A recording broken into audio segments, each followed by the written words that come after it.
Hello, I'm Rosalind Princely and I'm the Head of Strategic Research Initiatives in the Office of the Deputy Vice-Chancellor, Research and Innovation. And today I'm here to moderate this event. Before we commence, I would like to acknowledge the traditional custodians on whose lands we meet, which to those of us at ANU is the Ngunnawal people. I would also like to pay my respect to their elders, past, present and emerging. The 2019-20 bushfires were unprecedented. 24 million hectares were burnt, 33 people died, smoke across Eastern Australia caused further deaths and extensive ill health. Over 3,000 homes were destroyed, and sadly over 3 billion animals were killed or displaced. The Royal Commission into National Natural Disaster Arrangements has now released its report on how we can be more prepared for the future. A future in which these sorts of disasters will be more frequent and more severe, placing stress on existing emergency management arrangements. The report acknowledges the links between the increasing frequency of these natural disasters and climate change. In particular, it recommends national disaster coordination arrangements. While this report follows many similar inquiries and past Royal Commissions, in this case, the government has already responded, endorsing most of the recommendations. These include the establishment of a National Resilience, Relief and Recovery Agency, national coordination arrangements, enabling the federal government to declare a national state of emergency, the increased role of the Australian Defence Force, land use planning to address the risks of natural hazards, national air quality monitoring, and the establishment of a Climate Risk Information and Services Centre. Today, we will look at some of these recommendations and the government responses to consider the barriers, the opportunities and practicalities of how these might be implemented. We'll be focusing on 4 major areas. First, Associate Professor Michael Eburn will discuss the roles of the Commonwealth versus the state agencies. Second, Professor Brandon Sargeant will talk about the role of defence. Third, Dr. Arnagretta Hunter will discuss how to address the health issues arising from these disasters. And finally, Professor Peter Kanowski will talk about how we can manage the land to reduce the risk of further damage. Before I go on to introduce Associate Professor Michael Eburn, I would like to ask you if you can post questions into the Q&A box that appears at the bottom of the webinar screen. You can also vote on your favourite questions by clicking on the thumbs up beside the questions. Have you all found those? Hopefully you have, I can't see any of you. The next important task I have is to introduce Associate Professor Michael Eburn. Dr. Eburn is the leading researcher in the area of emergency services, emergency management and the law. He is the author or co-author of over 80 written contributions in this field, and his blog, Australian Emergency Law, is widely read and respected throughout the sector. Michael is about to talk to us, as I've said, about the roles of the Commonwealth versus the state agencies in the preparation and management of national disasters. Thank you, Michael. Thank you, and I'll just share my screen here.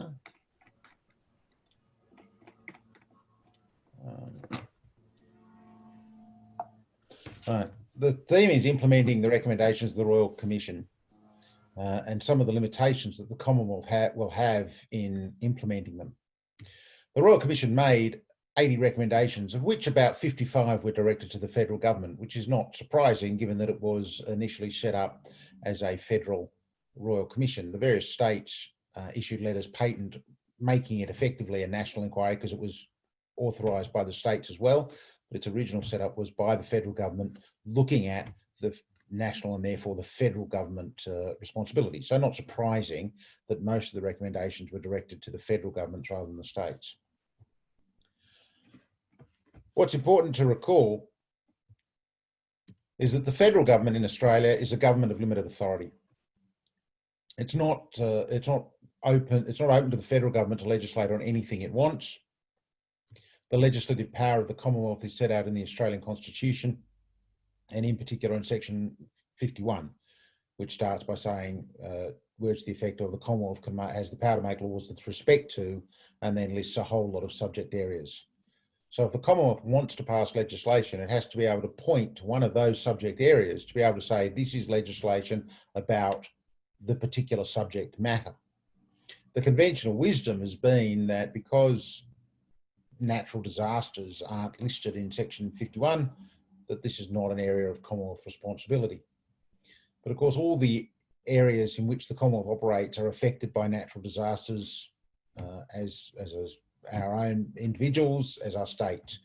So of course, a natural disaster impacts upon the Commonwealth and how the Commonwealth operates and the services the Commonwealth provides within its legislative sphere. So of course, the Commonwealth has responsibilities within and during a natural disaster, and has the power to make laws about how it will respond to a natural disaster.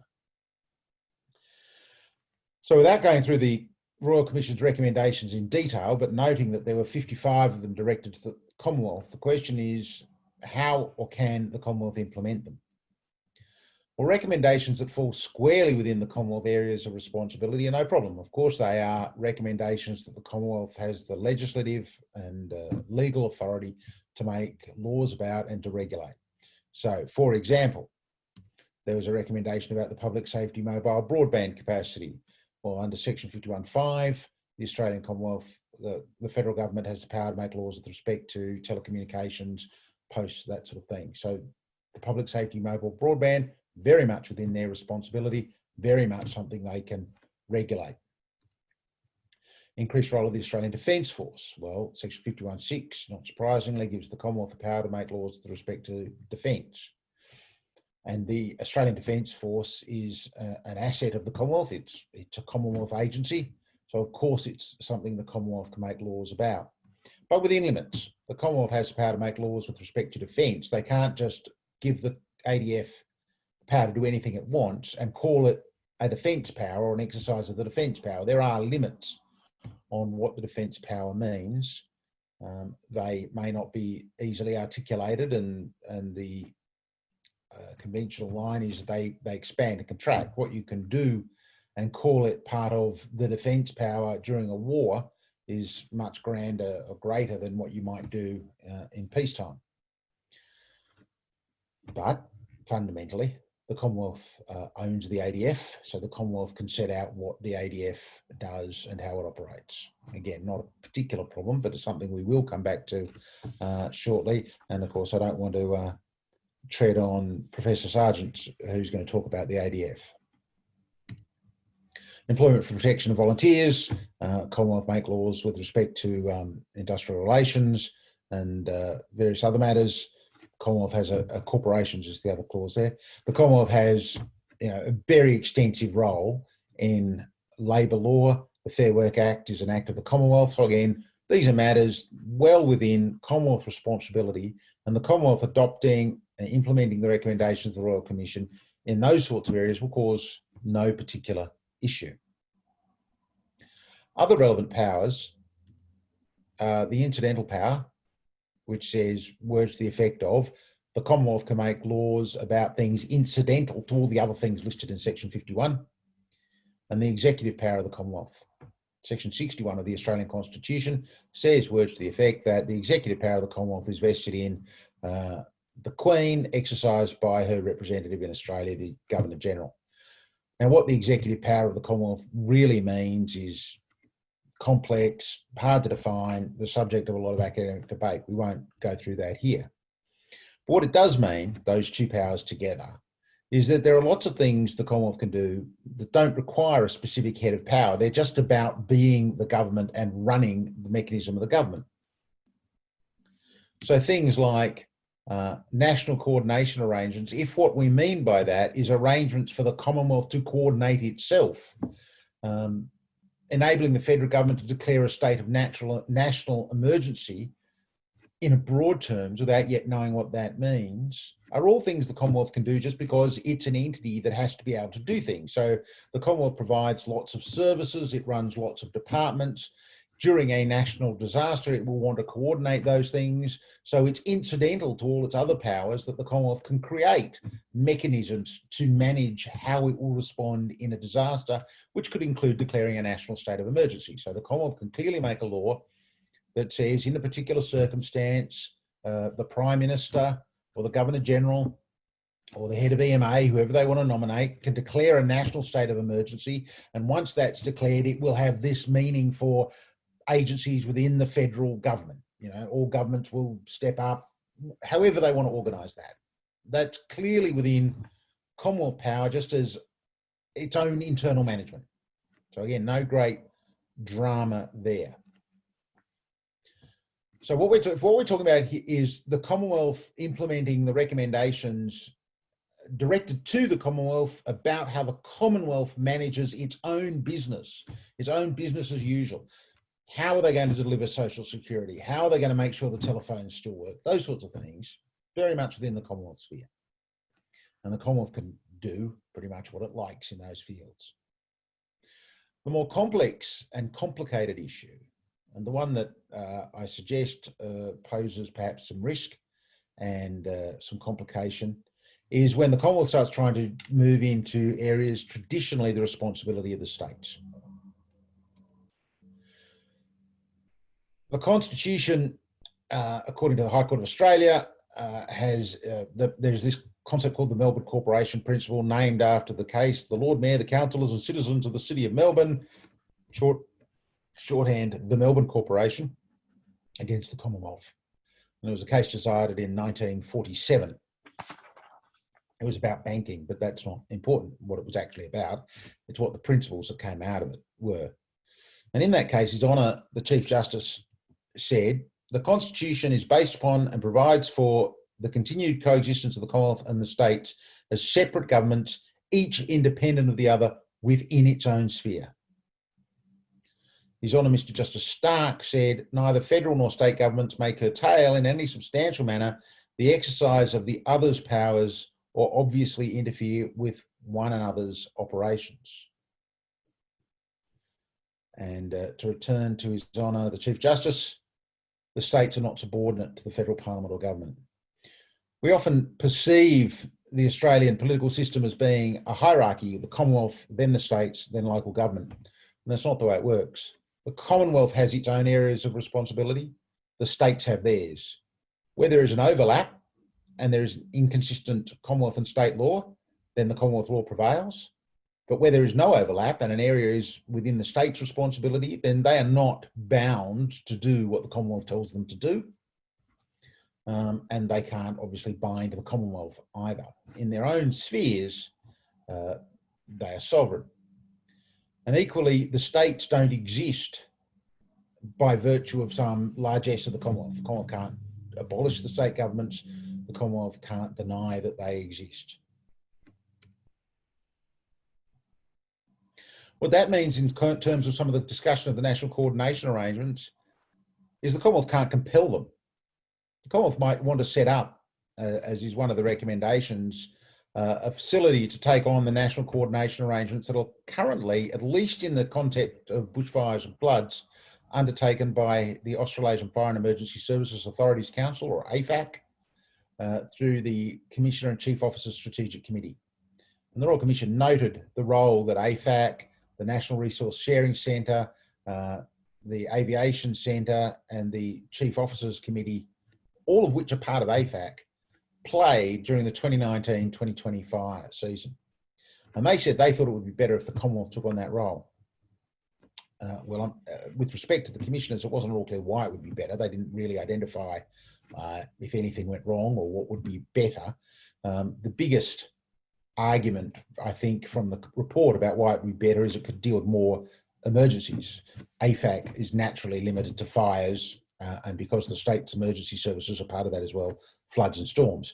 But in the modern world, disasters might be anything else, and AFAC won't have a role to play. So AFAC is limited in that sense. But if we limit our discussion to fires, it's not clear why, what the problem was that the Royal Commission wanted to address, other than it seems that they had a political or doctrinal view of what the role of government would be. But the reality is, the states exist, the states operate their own fire and emergency services, and it's up to them to decide what resources they want to share and what they don't. And currently that's organised effectively by the commissioners and chief officers meeting together and making requests to each other and granting those requests. And they're the people who control the assets and are responsible for putting them on the ground. So the Commonwealth's going to have a great deal of difficulty managing those. So as I note at the time, my warning is to beware of Commonwealth creep. The Royal Commission was conscious of the risk.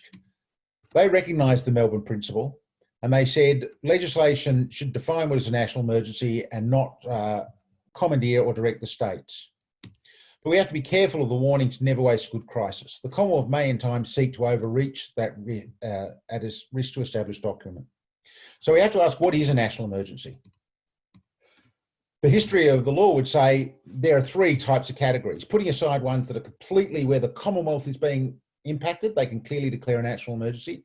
But if they want to start directing states what to do, then it might be that it has to be one of these other ones. An event of the size of nature that only the Commonwealth is equipped to manage. Paper and the Commissioner of Taxation dealt with the global financial crisis. Or a state government is completely unable to function. We've never yet had that. In the absence of legislation, or depending on how the legislation is phrased, the Commonwealth might try to make what is a national emergency something grander than those. The Royal Commission was certainly of the view that we need legislation in place to clearly define what is a national emergency and what is the trigger, to limit the Commonwealth and to recognise that usually, most of the time, it's the states that are going to manage it. With respect to the ADF, and again noting that Brendan is going to talk about the ADF, the Commonwealth again the Royal Commission wanted to limit the Commonwealth's roles, but if I can just to conclude, talk about the Defence Legislation Amendment, Enhancement of the Defence Force Response to Emergencies Bill. That bill's already before the Parliament, was put in before the Royal Commission recommended. And it may go further than the Royal Commission's recommendations. It would imply that the ADF can be deployed when the Commonwealth thinks it's in the interest of the community. And if that's going to happen, then you may well end up having the Commonwealth moving into disasters being managed by states without any obligation to actually coordinate with the states and the emergency management arrangements. There is certainly potential, if that is not very carefully managed, to run into conflict with traditional doctrine and procedures, which says that you should have a single incident controller and a single point of truth. And if states are managing the affairs and the ADF is suddenly sent in because the Commonwealth thinks it's in the interest of the community, there could be some great difficulty. It's hoped that legislation will clearly define those. I note my time, so I'll stop there to allow Brendan here to talk.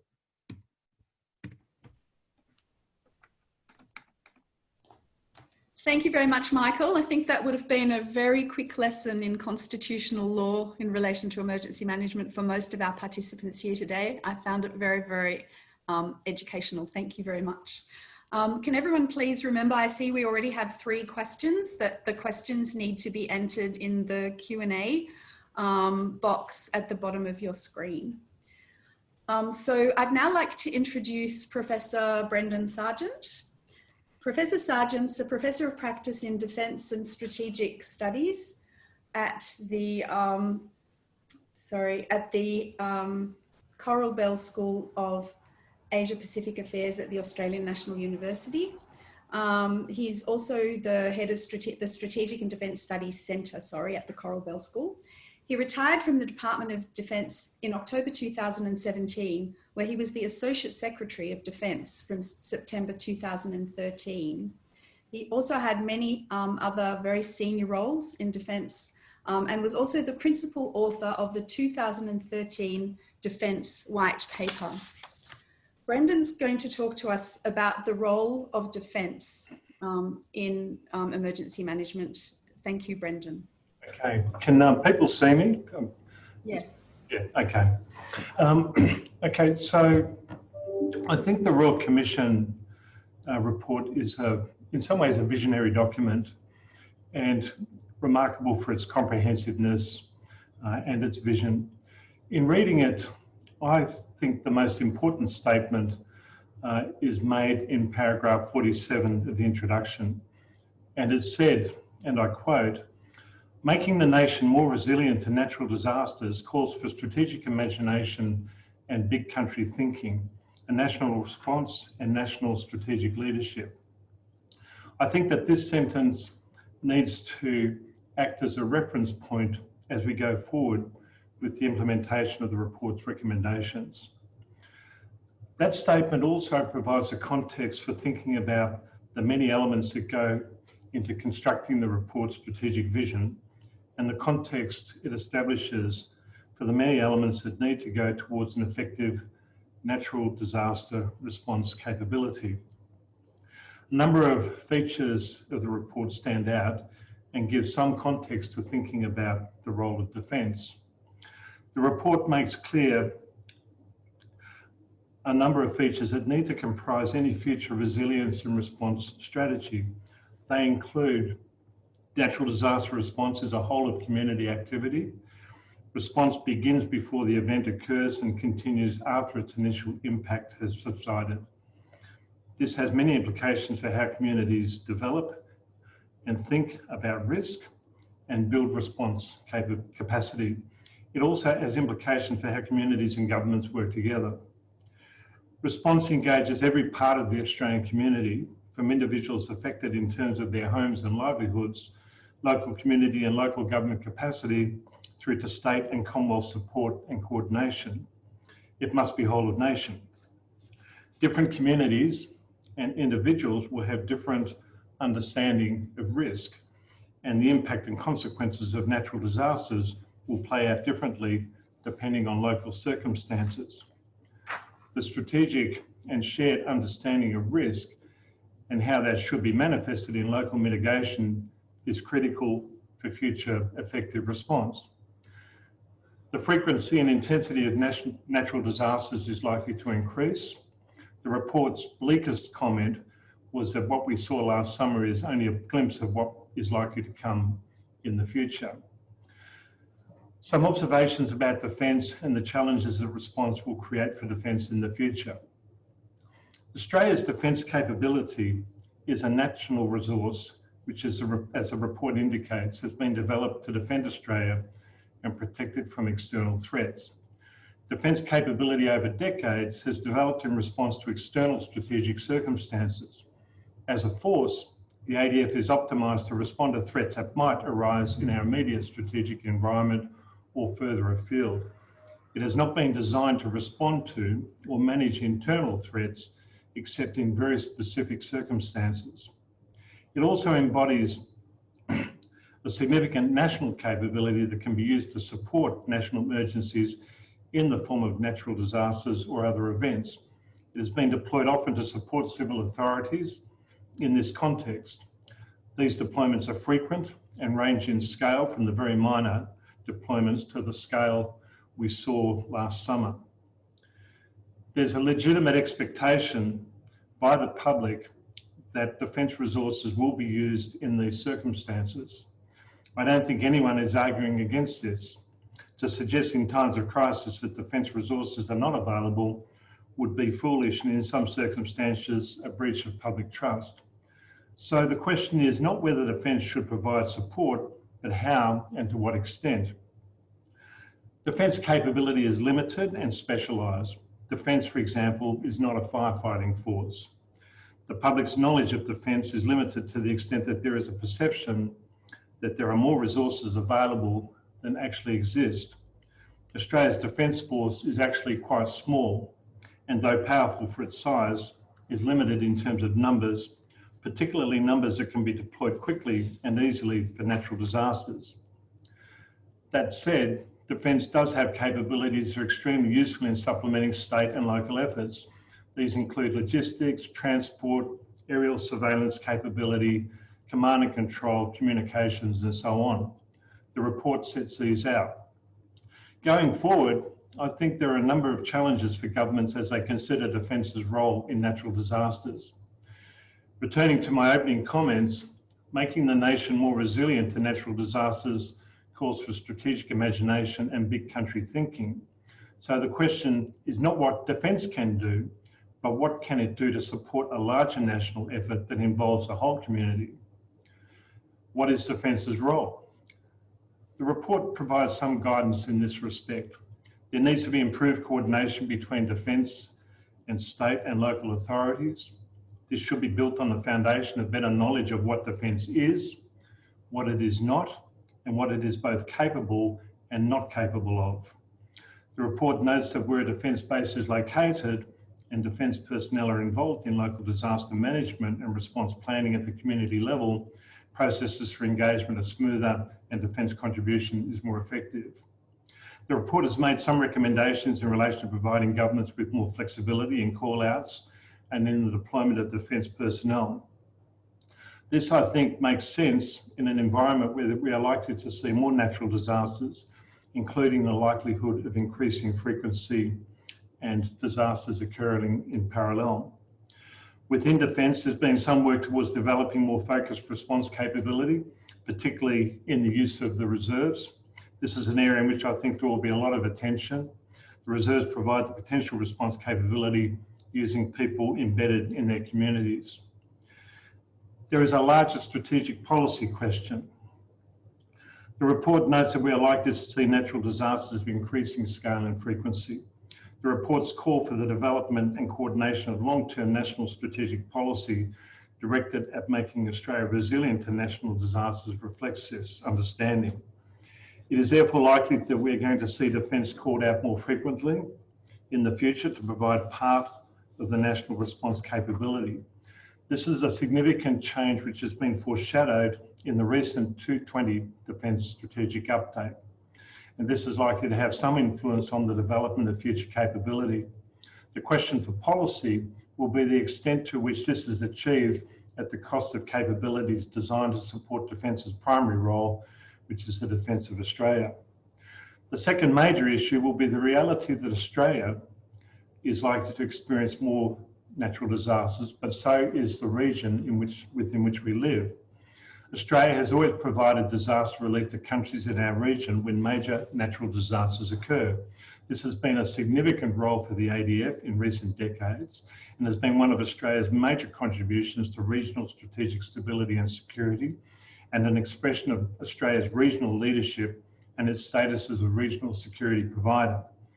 In a situation of crisis in Australia, the public will expect that defence resources respond to that as a priority, even in the context of a crisis occurring at the same time in the region. I think the longer term issue for government will be the importance of developing the capacity to do both.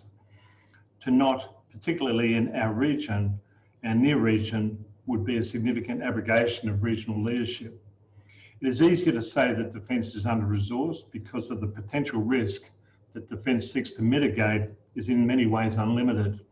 The question of policy is always, what are the limits? At what point do we stop making investments and accept the risk? If we return to the report, it provides a rich guide to thinking our way through to development of a national response capability to disasters that engages every level of the community. If we were to implement the report's recommendations with fidelity, we would be in better shape to respond to the future. I think we would have a more developed national awareness at all levels of the community of both the nature of emerging threats, a shared understanding of risk, and a stronger capacity for both strategic and operational response. In this context, defence takes its place as an important national resource, but as a supporting resource rather than a primary means of risk mitigation and response capability. In this respect, I think that what the report is advocating is a more sophisticated understanding of both the strengths and limitations of defence's capabilities and a more effective utilisation of those capabilities as a result. Thank you.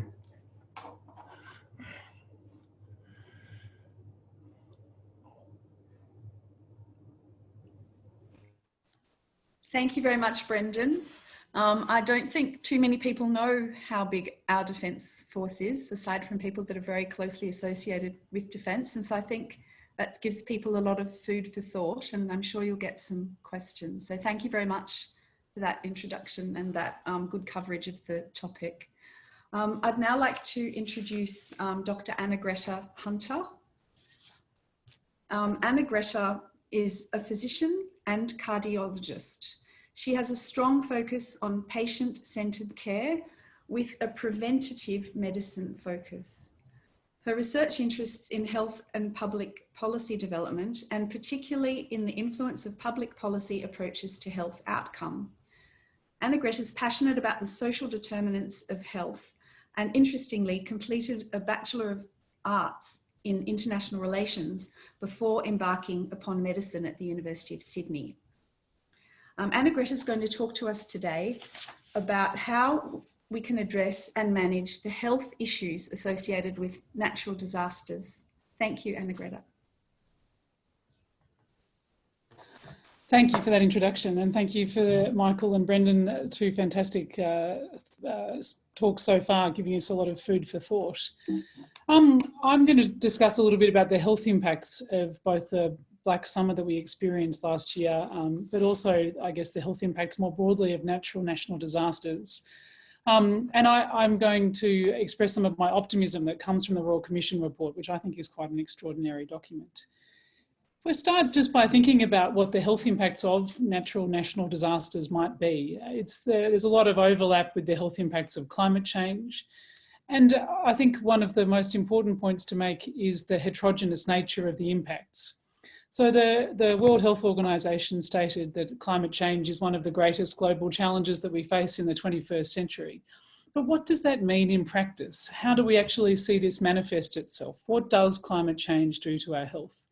I've borrowed this first slide from The Lancet from 2018, where they go through some of the mechanisms by which greenhouse gas emissions and changes to temperature, ocean acidification will impact our health and well-being. So air pollution has a direct effect on things like respiratory disease and cardiovascular disease. Ocean acidification disrupts our fisheries and our aquaculture, and that has an impact for many people on nutrition.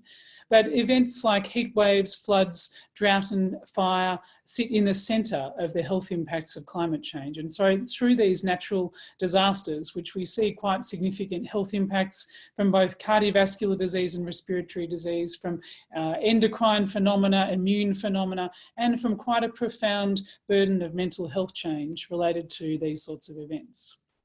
And so 2019 and 20 gave us quite an extraordinary textbook example of the health impacts of climate change. And so this is obviously some photos from around the 31st of December. This is where my family were at that particular moment in time. And what we saw through 2019 and 20 was the textbook example of the health impacts of climate change. We saw drought devastating Eastern Australia. We saw record-breaking heat waves that started quite early, January 2019, and that we know have a morbidity and mortality effect on our populations. The fires began, of course, back in August, September last year, and went for such an extraordinary period of time. And I think it is important to remember the magnitude of the proportion of our population whose health may have been impacted by this event. Bushfire smoke exposure is estimated to have affected at least 12 million. I've read reports of 14 million people in Australia. And so bushfire exposure was a really significant national event in 2019-20. And so what's the current state of our health and climate change policy in Australia? And I think this is quite an important framing when I read the Royal Commission report. It's also quite an heterogeneous state. There's quite a range of different approaches to health impacts of natural disasters and of climate change in terms of its health impact. At the state level, we've got governments that have developed health and climate change strategies, and particularly the Victorian government has a pilot health and human services climate change adaptation action plan, which includes good public health responses to the sorts of extreme weather events that are discussed by the Royal Commission. And of course, in WA, the government just recently released a report of inquiry into health and climate change. At a local level, there's some quite fantastic local responses to events like heat waves and preparation for fire, flooding and other natural disasters. But I have to say, I think the response can be quite varied, and you do find large tracts of the country where local government responses are underdeveloped. So what about at a federal level? Well, at a federal level, the health impacts of national natural disasters are coordinated by that committee that probably we're all more familiar of at the end of 2020 than we were last year, the Australian Health Protection Principal Committee. This is the committee that's been primarily responsible for coordinating the coronavirus response from the Department of Health and have done an extraordinary job in 2020. But it's this committee that are also tasked with the response to natural national disasters and to the health impacts of climate change. If you go and read the 10-year National Health Plan that was developed by the federal government in 2019, climate change is not mentioned. Environmental impacts of health are not mentioned at all in our 10-year National Health Strategy. It's also not at all obvious in the National Investment Plan for the Medical Research Futures Fund, $500 million per year invested into our medical research. And again, the environment or climate change is not a dominant theme. In fact, it's not mentioned really at all. Many people have made this observation as a problem. We don't have a national health and climate change policy. And so I think this is a really important framework by which I looked at the Royal Commission report, which I found quite extraordinary. And it might be that by mentioning this absence of a federal response to the health impacts of climate change, that the bar to impress me was a low one. But I, like Brendan perhaps, really found that the landscape it presents and the map that it gave us to navigate a complex multi-jurisdictional environment was very, very helpful. I think a few people have commented on the absence of mitigation in the report, and as a non-lawyer, I certainly recognise that the terms of references really precluded the Commission from delving into mitigation. And I understand the disappointment that that were engendered for a number of people. But I think this adaptation framework that they present for us is quite a comprehensive and remarkably helpful one, particularly when we're thinking about the health impacts of climate change and the increase in risk in national natural disasters. Strategic imagination certainly got my attention, and it's a wonderful call. I think national scenario planning is needed. We need to imagine what our future might look like. What we experienced with the summer of 2019-20 is described by some people as a 2-degree climate event. And so we know as the climate changes over the next decades and coming, that we may be experiencing hotter or more complex climatic environments. And we really should sit down as a nation and go through some scenario planning of what our country looks like at 2.5 or a 3-degree summer, and how we might contend with that in terms of the sorts of impacts it has on us as a nation. The most often quoted part of this report, I think, is that statement that the unprecedented is not a reason to be unprepared. I think that is an extraordinarily apt comment to make, particularly when we think about how we could have been prepared for last summer. And like Brendan, I was really struck by the statement that the summer of 2019 and 20 a summer in which some communities, and particularly those of us here in Canberra, understand experiencing drought, heat waves, bushfires, hailstorms and flooding. And that this might provide only a glimpse of the types of events that Australia may experience in the future. Go back to this comment that scenario planning is badly needed as a nation. We need to put ourselves through that future scenario of a worse climate than we had last year. So there are some specific health recommendations from the Royal Commission into National Natural Disasters. And there are 2 chapters where their recommendations are dominantly driven by health. Firstly, air quality. And I think the experience of the bushfires over summer exposed some of the interesting variability from a state and regional perspective in terms of the way that we monitor our air quality and then the way that we communicate it. And this was a dominant theme through the report, is the inconsistency in emergency framing and similarly for air quality. So it's important that we develop real-time nationally consistent air quality information, including consistent categorisation, so that when we describe air pollution as poor quality or hazardous, that's a nationally consistent piece of advice. We need better community education and guidance regarding the health impacts of poor air quality, and we need some targeted health advice for vulnerable groups. And hopefully, as we understand a little bit more about the health impacts of last summer, we can really target groups whose health will be adversely affected should we face a summer of that magnitude again in the future. The other recommendation in terms of air quality was a national air quality forecasting capacity. And again, I think this is a dominant theme through the report, is the need for integration of emergency data and information so that it's shared without the clunkiness of the state boundary, which I think does have a health ramification. The health specific chapter comes back to a number of core recommendations. The Australian Medical Assistance Teams are teams that are prominently given roles in international responses, particularly in the region, and that the use of the Australian Medical Assistance Teams could be really an important one if we're faced by an increase in the extreme weather events and national natural disasters in the future. Seems like a sensible piece of recommendation. But I think the inclusion of primary care in disaster management is, again, a very important part of the framework. And primary care and our local general practice models really have a key role to play in planning, in responding, and particularly for communities that are recovering from natural disaster events. Mental health is probably the dominant health impact from events like Black Summer. And we know that the mental health ramifications of the bushfire season and other sorts of natural disasters are profound. So there needs to be an Australian government, a state and territory, refined arrangements to support local planning and delivery of appropriate mental health services following natural disaster. And that is not just a short-term response, but that's an ingrained part, I think, of building community resilience. One of the really important points that's made in a number of points through this document is the need for data. So nationally consistent, compatible methods and metrics to measure the health impacts related to national disasters. I know the Australian Institute of Health and Welfare recently put forward a report looking at some of the health impacts from last summer.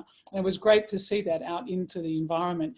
We need to be looking in the same way that we look at regional variation in health outcomes. Looking at temperature and extreme weather events impact on our health data, I think, is a very important part of beginning to better appreciate the health impacts of our changing climate. And so this appropriate sharing of both health and mental health data sets across different jurisdictions will improve our capacity to really care for our populations when we're faced by the challenges of the future. But I think the health impacts from recommendations are much broader than just those two chapters. And I probably tend to oversee it. I'd like to see health through all sorts of different prisms, including the cities that we live in and the physical environments in which we exist. There are health ramifications to better national coordination of arrangements, and that national dialogue, the opportunity to think big, to work together, to develop a whole of government approach to natural disasters. And I think that might be code really for let's get a national dialogue running on climate change and how our communities and our society will respond to an emerging and increasing threat. Supporting better decision-making through data, through sharing information and through national climate projections, I think is extraordinarily important, particularly in terms of the health impacts.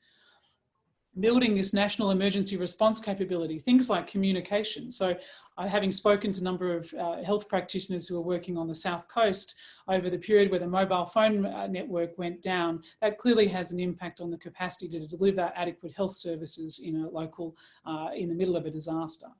And these multi-agency national level exercises that are proposed, again, have a real benefit in terms of protecting and working with community so that we know that we will potentially reduce the health impacts, both from a physical health and a mental health perspective. Things like essential service planning, things like community education and emergency planning, evacuation planning in shelters will all have an impact on our health and well-being. And emergency information and warning, good quality communication regarding the health impacts and the potential for harm that comes from these sorts of events. I've talked, of course, about air pollution and health. And I think finally, the point about coordinating relief and recovery, that's often very much about the physical rebuilding of the environments and the mental health recovery of communities. And health, I think, is at the core of some of those advice. So for me, the key messages from the Royal Commission include that clear role for government leadership and coordination. But it's broader than that, because they're calling on the opportunity for us to work across multiple jurisdictions and working on multiple fronts, from individual to community groups to state government and local government, and then national coordination. This national approach with greater role for Australian government across multiple policy areas has obviously been mentioned. There's a serious need for national data, and the modelling and scenario planning with good quality predictions for our changing climate is an extraordinarily important part of a national dialogue that at the moment I think is unnecessarily silent. We need to share our people and resources. We need to support our individuals in response to disaster preparation and risk management. But the big message from this report is that there's a whole of nation response that is required. And so finally, I think the three take-home messages from the report, and from when we're talking about how climate change is going to impact Australia: science, imagination, and communication. The health and wellbeing is present throughout the entire Royal Commission report. It's a dominant reason why we need to better prepare ourselves for natural disasters, to protect our own lives, those around us, and that of the environment around us with which that is our home and provides us with safe shelter. There are lots of lessons to have learned from our Black Summer, that human health and planetary health are deeply connected, and respecting the planet on which we live will be an important part of maintaining our health and well-being going forward. Using science and data to shape our experience and to guide preparation is tremendously important. But imagination, conversations and big thinking is badly needed, particularly at this juncture at the beginning of the century. There needs to be a shift from disaster reaction and this reactionary process to dealing with things as they unfold, to a whole of system preparation to really prepare for what we know will be coming in the future, which may very well be worse. Local engagement with a whole of continent and perhaps even whole of planet approach is needed. Thank you very much.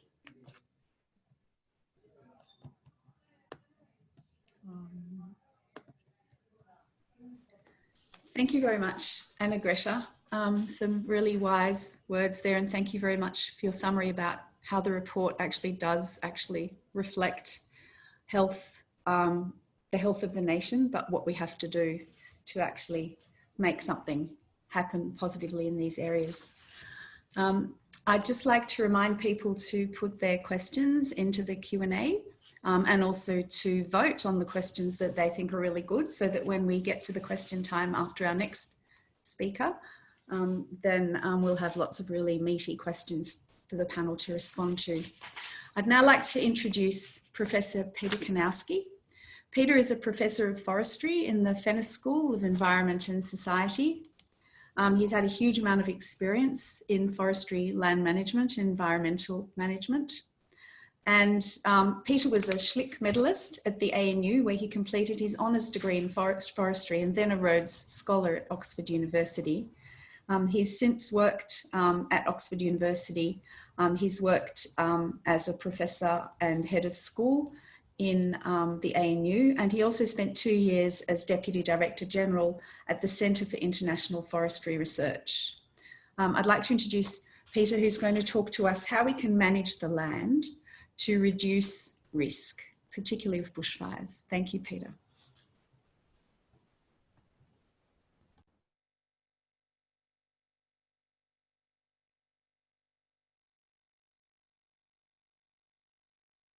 Peter, you're muted. Hello, thank you, I am.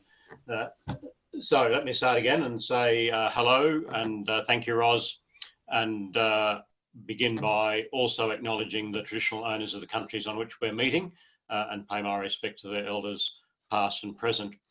As Ros said, I'll focus particularly on fire, and so I'd also like to acknowledge the impacts of the Black Summer bushfires on so many people, property and assets, and on the environment, and a catalyst for the discussions that we're having today.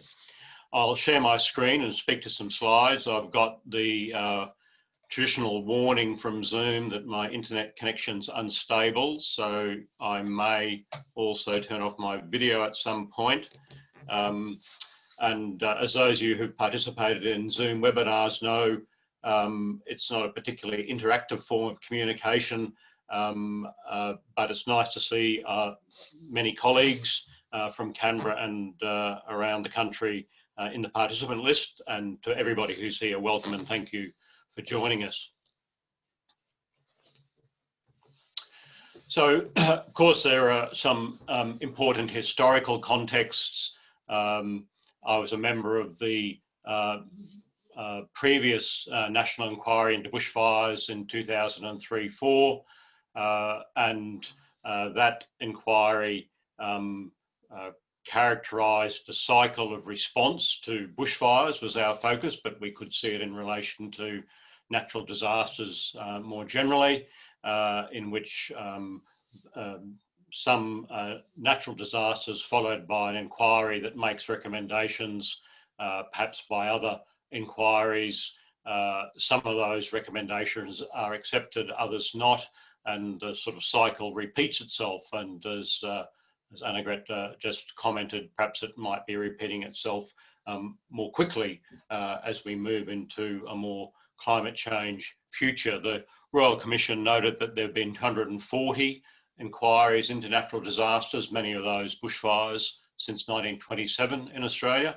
I think one of the challenges is to maximise the collective learning from those rather than reinventing wheels. And the inquiry note, the Commission noted that also. A second cycle that I think is important to have in our minds is something like this. This is from the Royal Commission report, a graphic that explores the relationship between mitigation, preparation, response and recovery, sometimes represented in different ways, but they're the basic elements of the cycle. And when we think about the Royal Commission's terms of reference into natural disaster arrangements, many of the elements, I think, focused on response and recovery, perhaps to a lesser extent on mitigation and preparation. Of the four high-level terms of reference, two related particularly to land management, improving resilience and adapting to climate change, and actions to mitigate the impacts. In relation to land management, we can identify six core recommendations in chapters 16 to 18 about data for biodiversity and fuel loads, about fuel management strategies and approval processes for managing fuel, and around Indigenous knowledge and practices.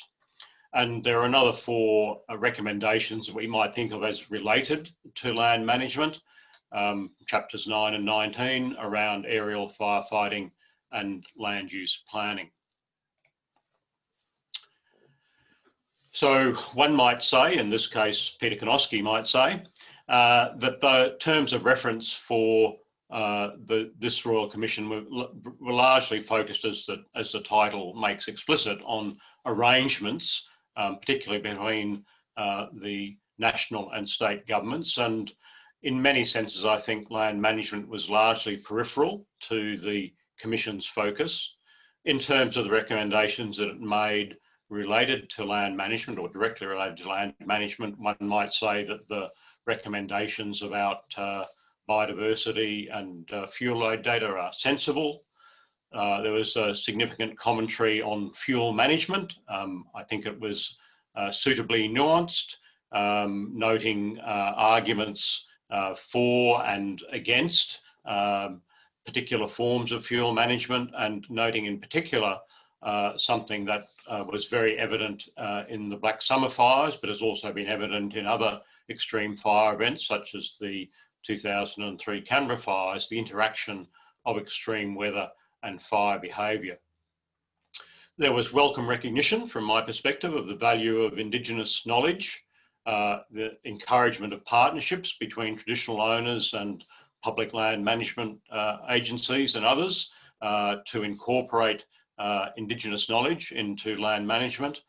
But the Commission noted, as had the COAG inquiry 16 years before, the uncertainty of outcomes associated, or fire-related outcomes associated with Indigenous land management. So moving from the Commission's recommendations to some broader commentary, of course, the future is set in the trajectory of climate change that the Commission noted and represented in its report in different graphics, but the same story. And of course, that means that we in Australia are not alone in terms of facing the challenges of increased wildfire frequency and intensity in the context of a warming climate. Here's a report from Prof, the World Bank Forestry Agency, in conjunction with FAO, published earlier this year, reflecting on that phenomenon globally. And we might think to the a very significant extent of wildfires in the Amazon forest as an example of those impacts elsewhere in the world. A second contextual point is that within Australia, our fire regimes are not all the same, and this graphic from the Royal Commission report makes that point. You could make it in other ways, but essentially many in the room will be familiar with this, showing that the most frequent and largest extent of bushfires in Australia in a typical year are in the north, west and centre of Australia, and fires in the more populated and more densely forested southeast are relatively infrequent, but compared to those in the north, but often have more impact on life and property, as we witnessed this past summer. One of the key issues around land management is how we attempt to manage the landscape to manage fuel load, because fuel is one of the few things that we can manage that impacts on fire behaviour, fire severity under particular circumstances. So on the left-hand side here, a graphic from the COAG report in 2004 as explaining the relationship between fuel load on the x-axis, fire intensity on the y-axis under different fire danger ratings.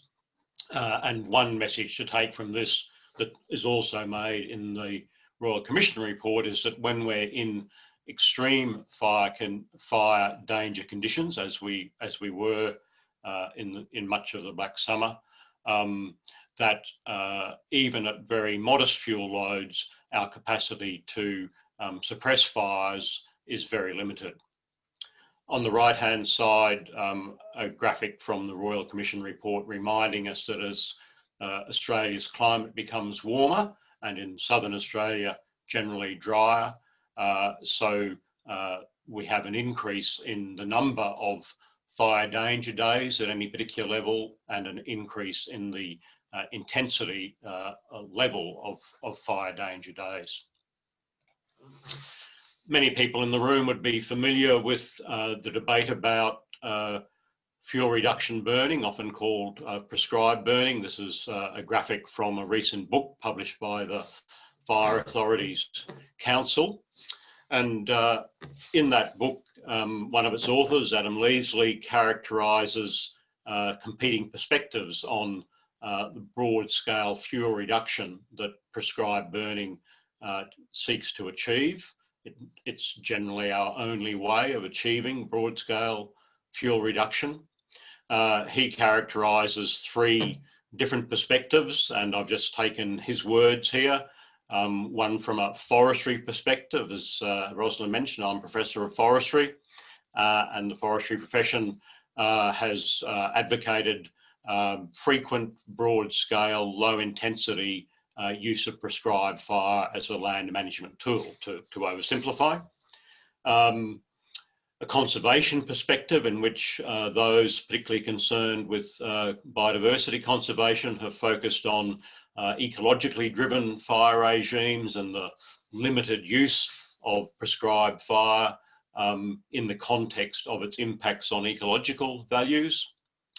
And a third perspective that Adam Leasley characterised as white fella dreaming, that is inspired by our understanding of Indigenous Australians' use of fire in the landscape, though not necessarily including Indigenous Australians in that decision-making process. Or I think it's true to say that that exclusion is now changing, and that's very welcome.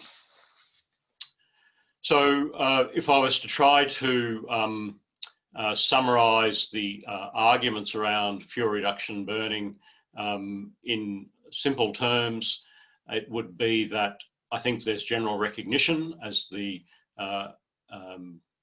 Royal Commission notes, that under extreme conditions, even low fuel loads don't protect assets. And so under extreme conditions, notwithstanding that we may have practiced fuel reduction burning, our capacity to protect assets is still very limited. However, in other contexts, in less extreme conditions, there's considerable value in managing fuel loads to facilitate fire suppression. And as the Commission report notes, even under the lengthy extreme weather conditions that we experienced over the last summer, there were periods of less extreme weather when fire suppression activities were possible. However, I think it's also the case that our capacity for implementation of landscape management generally, not just fuel reduction burning, has reduced significantly across Australian land management agencies over the last decades as a consequence of a range of changes in the way that they're funded, in the general changes in the nature of Australian public land management agencies and their capacity. And so if we look to the future with a warmer and in southern Australia drier climate, and if we think about focusing particularly on southern Australia for the moment, whilst recognising we have much to learn from our colleagues in the north, I think it's fairly clear, as the Royal Commission report and others have noted, that we need to strengthen our risk mitigation strategies. I don't believe that a laissez-faire approach is a good option, and nor do I believe that an over-reliance on response, particularly aerial response, which is a topic that the Royal Commission considered, is a sensible strategy. I think that we need to refocus some of the commitment that we seem to have lost collectively on capacity for land management, for more active land management. Public land management agencies in forestry and conservation need to be enabled to do that better than they've been able to do. We need effective partnerships between public agencies and private land managers and Indigenous Australians. We obviously need to pursue evidence-based adaptive management, learning from experience. And the three conversations that Adam Leasley characterised should, I think, continue as respectful conversations to inform policy and practice, rather than perhaps descending into what we might think of fire management populism, which I think we've seen something of over the past summer. And I think that it's this framing of the future of how we manage land that will determine our success in adapting our land management to the hotter, drier conditions that we're going to face much more frequently in southern Australia. Look forward to your questions. Thanks very much.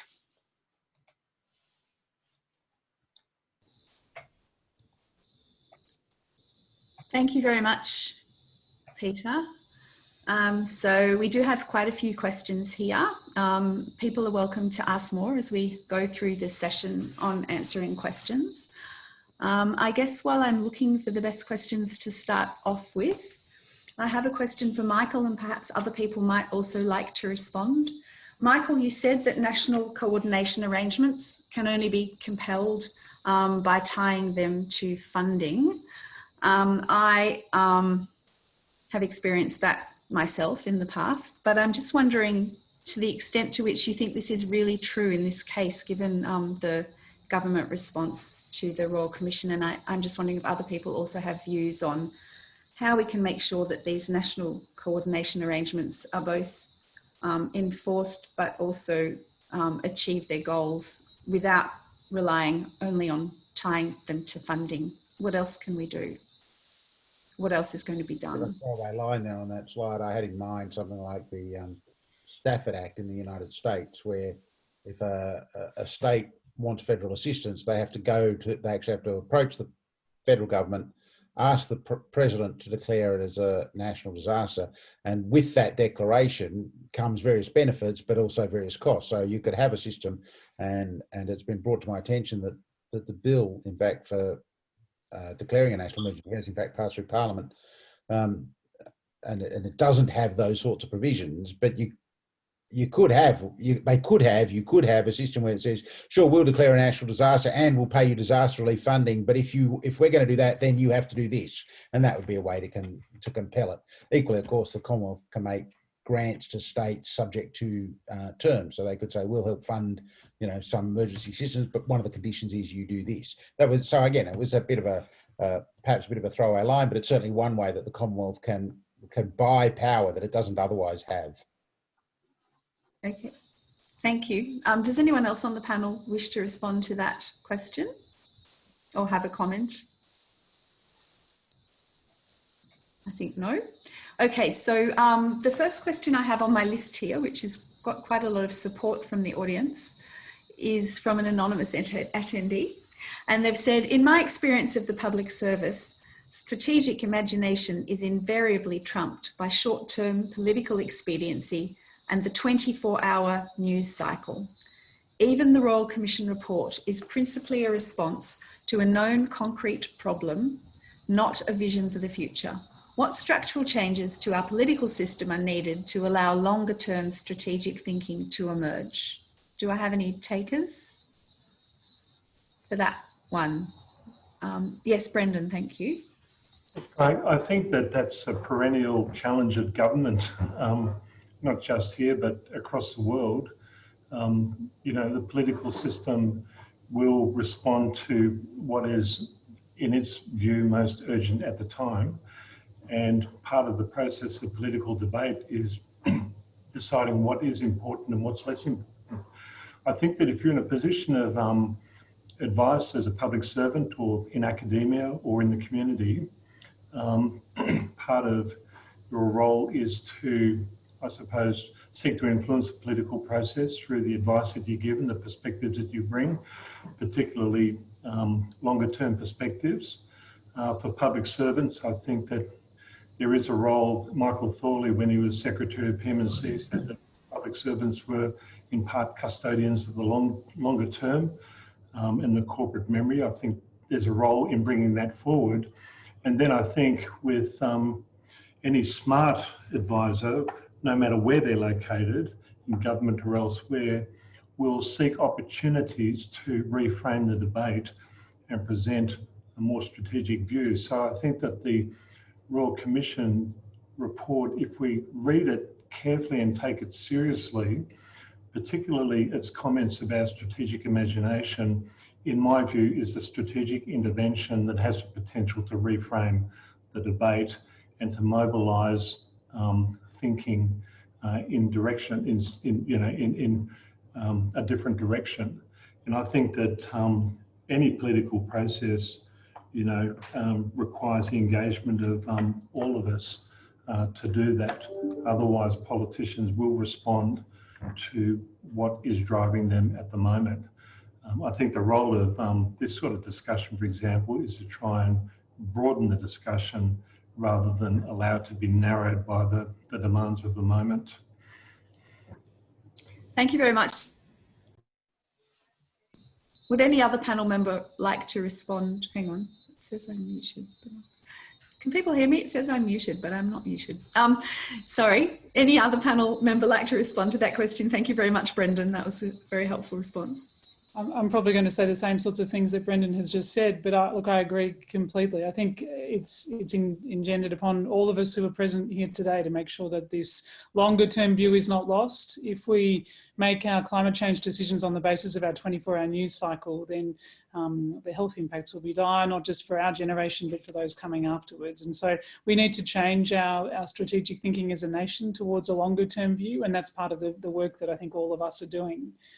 It's also this difficult balancing act between science, which is so tremendously tremendously important and informs almost all of what we do, and imagining a future which hasn't occurred yet, and a future particularly which is going to be more challenging. And so it's one of the calls, I think, which is difficult to legislate, but so important from this Royal Commission document, is the need for imagination, strategic imagination, to imagine what the scenario planning stuff that is done, is perhaps done in public less often than it was previously, but actually imagining what Australia looks like at 2.5 and 3 degrees, and where and how we can live in that environment, because it really does have significant biological impacts on our health and well-being. Thank you very much. So I'd like to move to the next question now, which follows on from what you were just saying, Arnagretta. It's an anonymous person has asked, air quality planning is making hazard reduction quite challenging as the knowledge of the impacts become better known. How do we manage the tension between air quality during hazard reduction burning versus air quality through bushfires, other than through good local communications? So perhaps, Arnagretta, if you'd like to respond, and Peter, you might have a response there as well, and anyone else. It's a really great question. And I've made the joke a few too many times that I think, you know, when I was at medical school a couple of years ago now, that if there'd been lectures on air pollution, we probably didn't go, that we have hugely underestimated the impact that poor air quality has on our health and well-being. It's a dominant driver of cardiovascular and respiratory disease, which is such a significant part of the non-communicable diseases that affect our population. And so rather than addressing this tension between bushfire smoke and hazard reduction burning, let's think a little bit more broadly about the role that air pollution plays in our health and well-being. And we all live in urban environments where we're tolerating levels of air pollution which have an effect on our health, and that conversation is potentially worthwhile beginning to appreciate. Let's start to better appreciate the quality of the air that we breathe and the health impacts of having clean air or having less clean air. And once we begin to respect the air in the same way that we could respect the physical environment around us, then the role for burning and the prescribed burning has to have a clear-cut narrative behind it. And again, I think very good communications, and the question refers to the benefit of having good quality communication around the health impacts of air quality is important. There was a prescribed burn in Sydney a couple of years ago, and someone did some health analysis around that and showed a mortality impact from that. So that communication stuff is really important. Yeah, just to add briefly, Ros, thanks, Arnagretta. It's really a vexed issue, isn't it? Because the use of fuel reduction burning in proximity to some of our major cities is an important risk mitigation factor, yet has the consequences that Arnagretta mentioned. I mean, there has been progress with modelling that's helped fire managers in terms of planning impacts, but as we've seen in the last summer as well, for example, even the best laid plans can be derailed by unexpected changes in the weather or factors that are outside our control. So I think that Arnagretta situating that discussion in the broader context of air quality is probably a pretty helpful starting point. Thank you.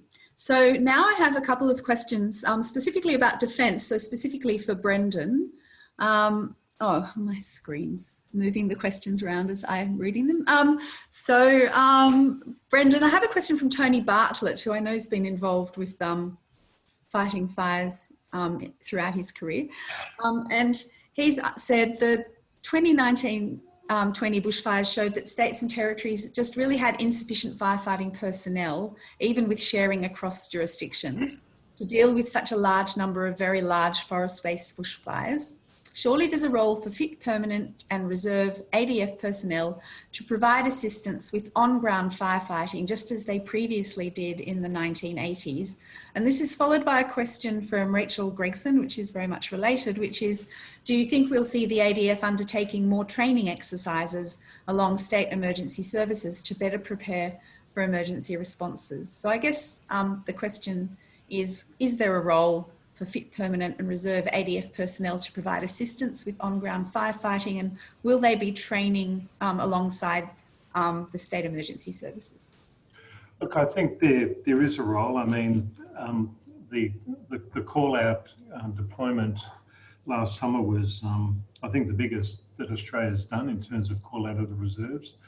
And there are many things that the ADF can do. So I think that there's clearly a role, and it would be remiss for governments not to use the ADF in those circumstances.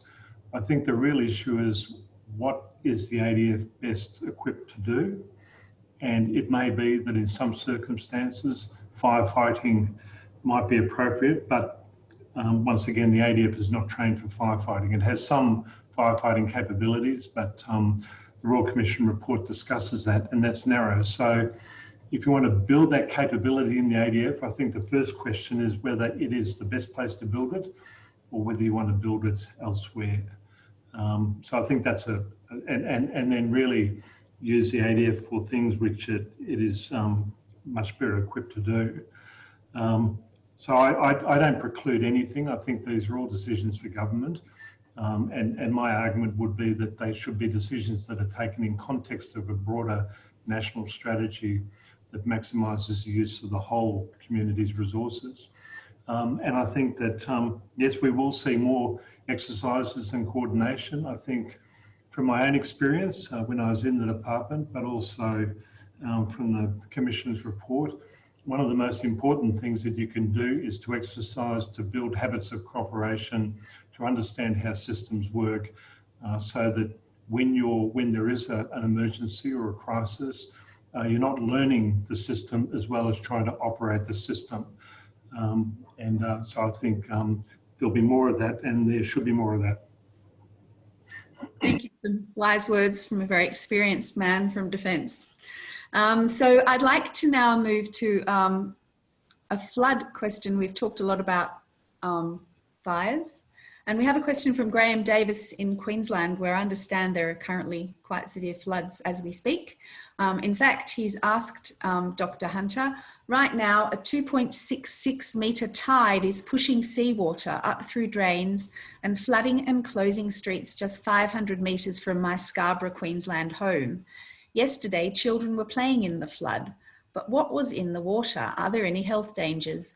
We currently have, if it's flooded, forget it. Should there be an addition, and don't play in it? It's a great question, and obviously lots of us thinking about what's happening in Queensland at the moment. The fire and the smoke that we had over the Black Summer is just one of the many potential challenges that we face in the future and we're facing right now. And I'm not an expert in floodwater, so I probably won't answer specifically about that, although I'm sure when I was young we were told not to play in it as well. So, you know, I think the potential for water pollution goes with air pollution, and around all of these natural disasters we see issues to do with air and water, and then supply chain disruption, all of which are quite significant. I think this comes back to the way in which we communicate our natural disasters, and I think the need for this integrated approach of meteorological information and disaster response information along with good quality warning information. Wouldn't it be great if we had something that was already built, ready for the summer, that helped us with that communication challenge, because it's an ongoing challenge and one that will continue to grow. Thank you very much, Arnagretta.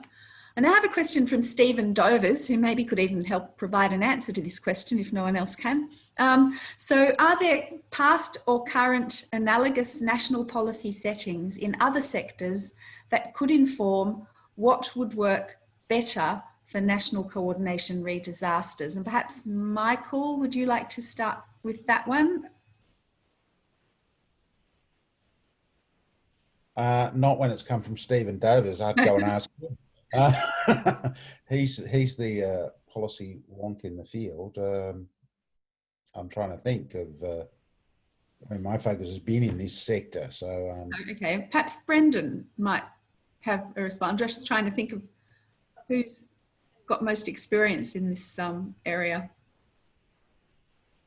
I'm just wondering whether we're learning something from COVID in how states and the federal government can work together and how our local communities can respond. And I think we really can see quite a lot to be learned, and some of which Brendan's already just referred to, I think the pitfalls in that coordination between the federal and state government response is because we hadn't gamed it often enough. We haven't gone down the scenario planning workshop. And so stress testing our emergency response would have been helpful before the pandemic, and the pandemic may have shown us that. But Brendan, I'll let you say something. Look, when I read the report, I thought the chapter which I found the most difficult because it presented the most challenges was the one on Commonwealth State and community coordination. And I just read it and I thought, you know, there are so many issues here. It's so complicated and difficult. But I don't think that's an excuse not to do things. And I just go back to that point about big country thinking and strategic imagination. And to me, there are lots of things you can do. One is to exercise and build what I call habits of cooperation. One is to develop a set of shared strategic goals about what the purpose of this is, a national vision, as the report says. And another is to try and develop a culture of cooperation and shared sort of understanding and risk, so that when events do occur, even as people work within their own systems, they are conscious and aware of the totality of the system as a whole and have the capacity to link up. And then I think that, because I think that you can make structural changes, you can exercise power, you can do all that, but at the end of the day, if people don't want to cooperate, they won't, and politics will get in the way. So you need to build cultures and habits which work against that. And I think that the urgency of the issues at hand mean that there will be an increasing demand for that. We saw it in COVID, we saw it fray a bit, but it's sort of still there. And I think we just have to accept that there will always be a political and structural dimension, but you have to consciously work against that in terms of how you work and the frameworks which you build. Thanks very much, Brendan. I now have a question for Peter Kanowski. Thinking of from Rachel Gregson, thinking of the Auroral Valley Fire in Namadgi NP National Park last summer in an optimal, oh, hang on, it's just disappeared from my screen. I think it was Peter, how could we have better, oh, here it comes. In an optimal land management, unlimited funding scenario for ACT parks, what could have been done differently in management of the park, and what difference would optimal management have made to the course of the fire? So just how much difference can optimal land management make in these kind of extreme freak conditions? Well, less freak probably as time goes on. I'll work on my unmuting. Thanks, Rachel and Ros. And I can see a couple of other questions there in the questions that sort of relate to that point as well. I was fortunate to join a group of colleagues and staff of the ACT Parks and Conservation in a trip through Namadgi in September, and we saw, you know, as you do in landscape fires, the variable impact of the fire across the landscape, depending on topography, depending on fuel load, depending on forest type. The underlying point of the question, of course, comes back to the nature of extreme conditions. When conditions were that dry, relatively limited things that you can do once the fire gets established, and that fire got established very quickly, as we know, and burnt for a long time. But there was some evidence, not empirical evidence from observation, that you know, different fuel management strategies in different parts of the landscape had an impact on the severity of the fire in some parts of the landscape. And so I think that it's an example of how learning, as my colleagues in the ACT Parks and Conservation Service have been doing, about different fire regime, different prescribed fire regimes, trading off the biodiversity impacts that other questions have noted as well, with the capacity to break up fuel on a landscape scale, can be part of our response. I made a comment in my presentation about aerial firefighting capacity.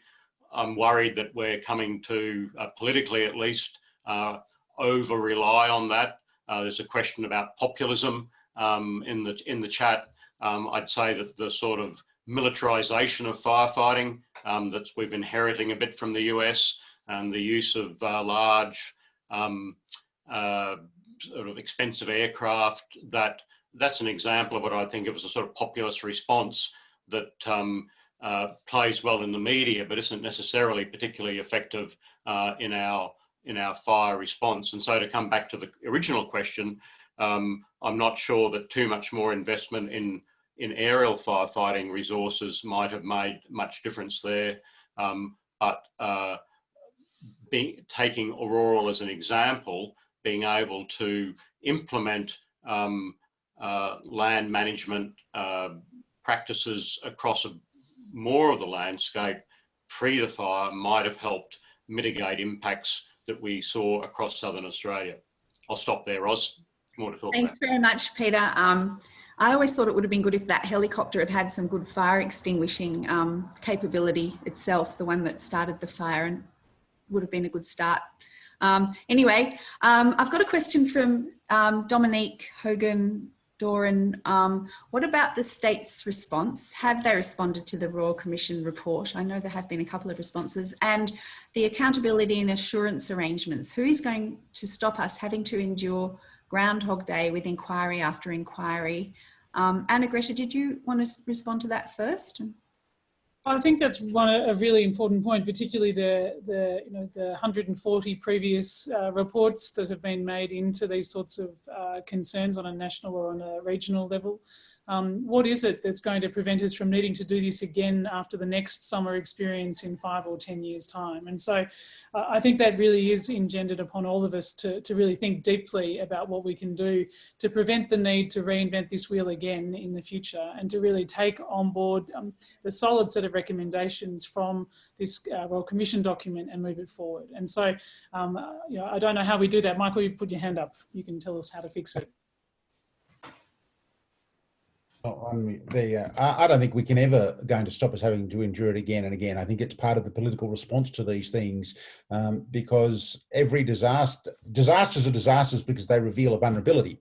If they didn't, if we put all the fires out and we didn't have a disaster, there wouldn't be a disaster. The disaster means there was a vulnerability exposed, and someone in government, going back to all those earlier questions, who may not have been in government at the last one, has to say, we're going to have an inquiry, and they perhaps back away from we'll make sure this never happens again. But they'll always have one. It's part of the political response. I have to be able to be shown, be seen to be doing something. So I think there is no possibility of stopping us having to endure Groundhog Day with inquiry after inquiry. My own view in reading this inquiry report with the lens of my own area of focus, appreciating that maybe what it said about health and climate change was unique, but in my own area of focus, I felt like saying you could have written this inquiry before they had it. It's just rehashing, communications will always fail. The fire burns down towers. Come back to this question of a number of fire resources. I remember Mark Croswell saying at a conference, there are sometimes fires that will just have more combat power than we ever will. No amount of resources was going to put the fires out. But no government can stand up and say, and I remember saying this after Black Saturday, you know what, we actually did pretty well.